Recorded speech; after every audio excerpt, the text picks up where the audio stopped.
The most painful moment isn't when they leave. It's when they stop trying to make you stay. No anger. No final argument. No explanation. Just silence.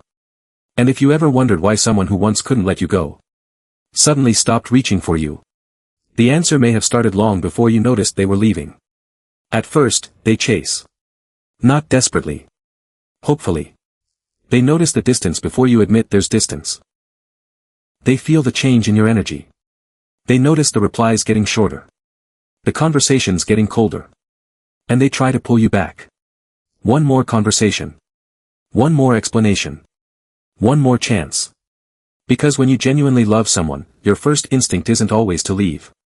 Sometimes, it's to repair. So they keep trying. Until something inside them begins to change. Not their feelings. Their expectations.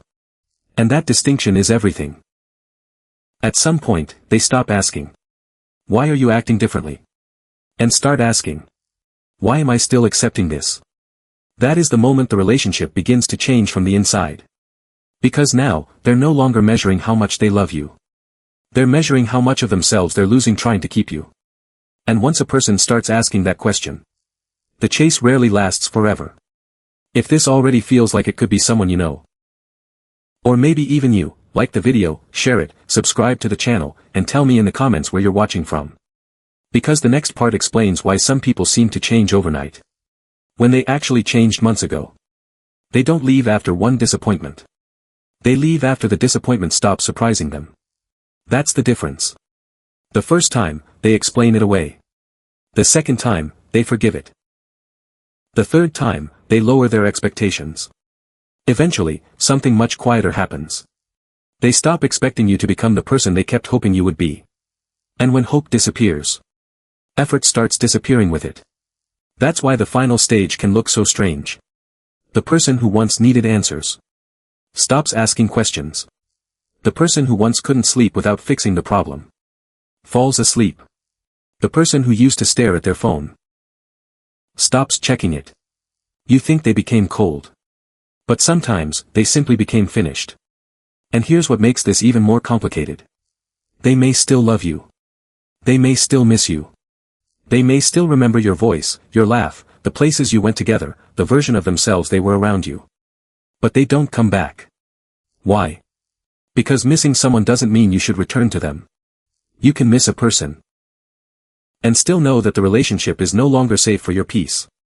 You can love someone and finally understand that love cannot compensate for a lack of reciprocity. That's a brutal realization.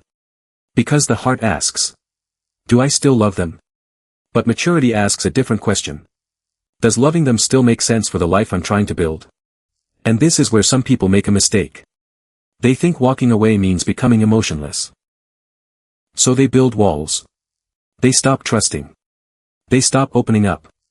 They stop getting attached. They tell themselves, I don't need anybody. But sometimes that's not strength. Sometimes it's pain that learned how to sound confident. Because there's a difference between saying, I can be alone, and saying, I don't want anyone close enough to hurt me again. One is freedom. The other is fear wearing a suit. Maybe you felt this. You meet someone new. You like them. You feel the connection. But the moment it starts becoming real, something inside you pulls back. You stop replying as quickly. You become harder to reach.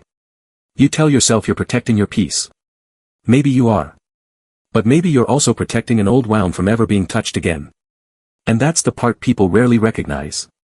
Sometimes we don't stop chasing people because we stopped wanting love. We stop because we became terrified of needing it. But the person who truly heals doesn't become incapable of attachment. They become more selective about where they place it. They stop chasing mixed signals. They stop begging for clarity. They stop treating inconsistency like a puzzle they need to solve. And most importantly, they stop believing that their value increases when someone finally chooses them. That's the real transformation. Not, I don't need you. But, I want you. I love you. And I would still be okay without you.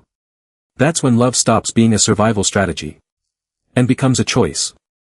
So if you were once the person who chased someone relentlessly, and one day you simply stopped, Don't be so quick to call yourself heartless. Maybe you weren't losing feelings. Maybe you were losing the illusion that more effort would eventually create mutual effort. Maybe you didn't stop loving them. Maybe you finally stopped abandoning yourself to prove that you did. And if someone once chased you, then suddenly disappeared, don't assume they stopped caring overnight. There is a good chance you saw the final chapter without ever seeing the pages that came before it. Because sometimes people leave the relationship long before they leave the room. They leave quietly. One disappointment at a time. One unanswered question at a time. One broken promise at a time. Until eventually, there's nothing left to chase. And that's when the person who once begged for your attention can walk away without asking you to stop them. Not because you meant nothing, but because they finally realized something.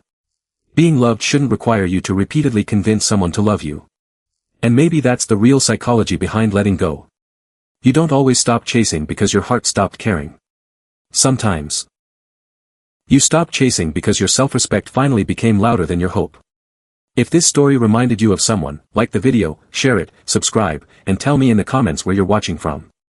And remember this. The person who stops chasing isn't always the person who cared less. Sometimes they're the person who cared until there was nothing left to sacrifice except themselves. And that raises an even deeper question. What happens when someone gets hurt so many times that they don't just stop chasing people? They stop believing anyone is worth chasing at all. That's where heartbreak stops being about one person and starts changing the way someone experiences love itself.